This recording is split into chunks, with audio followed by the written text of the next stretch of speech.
कभी खुशी कभी गम, कभी खुशी कभी उदासी, जिसे के 3G के नाम से भी जाना जाता है, करण जौहर द्वारा लिखित और निर्देशित और यश जौहर द्वारा निर्मित 2001 की एक भारतीय हिंदी भाषा की पारिवारिक ड्रामा फिल्म है। फिल्म में अमिताभ बच्चन, जया बच्चन, शाहरुख खान, काजोल, ऋतिक रोशन और करीना कपूर रानी मुखर्जी के साथ एक विस्तारित अतिथि भूमिका में है। यह एक भारतीय परिवार की कहानी बताती है जो अपने से कम सामाजिक आर्थिक समूह की लड़की से अपने दत्तक पुत्र की शादी को लेकर परेशानियों और गलतफहमी का सामना करता है। फिल्म का स्कोप बबलू चक्रवर्ती द्वारा जतिन ललित, संदेश शांडिल्य और आदेश श्रीवास्तव के गीतों और समीर और अनिल पांडे द्वारा लिखे गए गीतों के साथ बनाया गया था। जौहर की पहली फिल्म कुछ कुछ होता है 1998 की रिलीज के तुरंत बाद फिल्म का विकास 1998 में शुरू हुआ।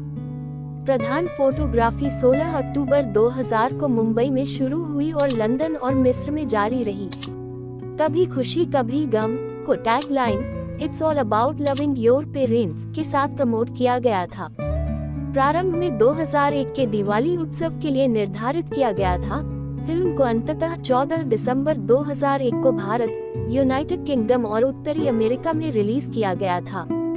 ₹300 -400 मिलियन $6 और 36 सेंट -8.48 मिलियन के बजट पर बनी। यह उस समय की सबसे महंगी भारतीय फिल्म बनी। कभी खुशी कभी गम एक जीवन भर के साथ घरेलू और अंतर्राष्ट्रीय स्तर पर एक बड़ी व्यावसायिक सफलता के रूप में उभरी। दुनिया भर में बॉक्स ऑफिस पर कुल ₹1.36 बिलियन $29 मिलियन की कमाई सबसे ज्यादा कमाई करने वाली भारतीय फिल्मों में से एक बन गई।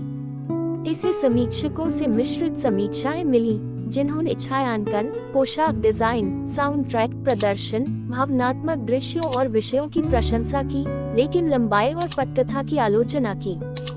भारत के बाहर यह फिल्म अब तक की सबसे ज्यादा कमाई करने वाली भारतीय फिल्म थी, जब तक कि जौहर की अगली निर्देशित कभी अलविदा ना कहना 2006 द्वारा इसका रिकॉर्ड तोड़ा नहीं गया।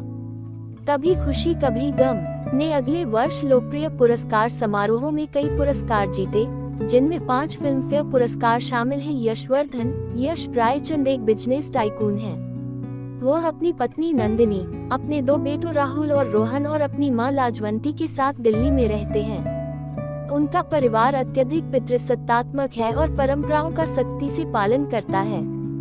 जन्म के समय राहुल को यश और नंदिनी ने गोद लिया था। यह बात रोहन को छोड़कर घर में सभी को पता है। वयस्क राहुल लंदन में अपनी पढ़ाई पूरी करने के बाद घर लौटता है और उसे चांदनी चौक की जिंदादिल अंजलि से प्यार हो जाता है। राहुल को जल्द ही पता चलता है कि वह अपने प्यार का बदला लेती है। हालांकि चूंकि वह कम आय वाली पृष्ठभूमि से है, इसलिए उसके पिता मैच को कभी स्वीकार नहीं करेंगे। इस दौरान रोहन, अभी भी एक बच्चा है, को पारिवारिक परंपरा के अनुसार बोर्डिंग स्कूल भेजा जाता है।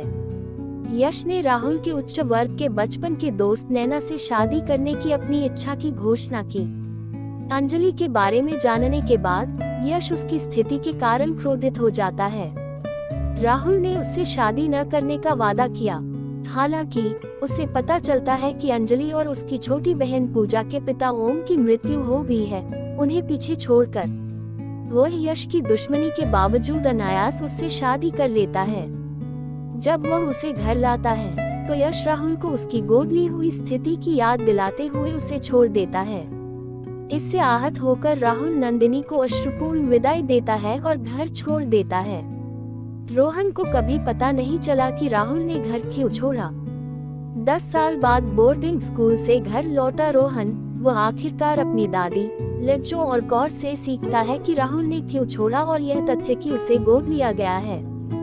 इस अलगाव ने अपने माता पिता को जो दर्द दिया है, उसे देखकर रोहन परिवार को फिर से मिलाने का प्रण लेता है। उसे पता चलता है कि राहुल, अंजलि और पूजा लंदन चले गए हैं। वह आगे की पढ़ाई करने के लिए यश और नंदिनी से झूठ बोलकर वहां जाता है। राहुल और अंजलि का एक छोटा बेटा क्रिश है। पूजा किंग्स कॉलेज लंदन में पढ़ने वाली एक अति आधुनिक दिवा है।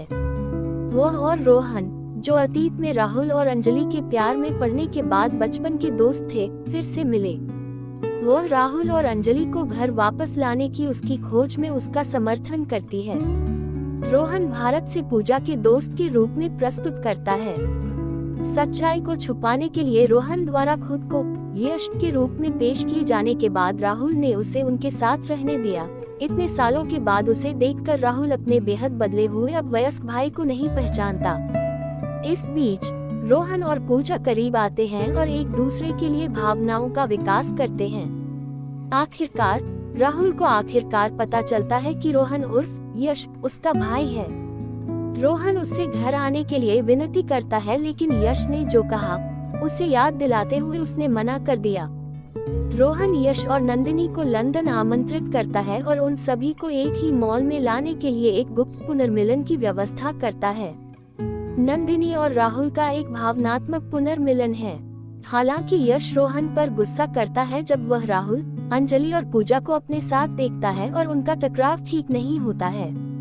नंदिनी पहली बार यश के सामने खड़ी होती है, उसे बताती है कि उसने राहुल को अस्वीकार कर और परिवार को तोड़कर गलत किया।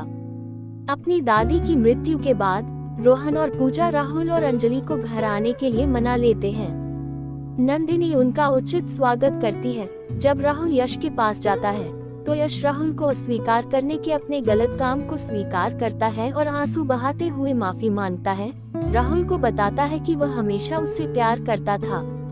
राहुल ने यश को माफ कर दिया, जो बाद में अंजलि से उस समय उनकी शादी को मंजूरी नहीं देने के लिए माफी मांगता है। रोहन और पूजा, जिन्हें प्यार हो गया था, बाद में शादी कर लेते हैं। परिवार राहुल और अंजलि की शादी का जश्न मनाता है। इस तरह एक साथ खुशी से रह रहा है और रोहन और पूजा की शादी भी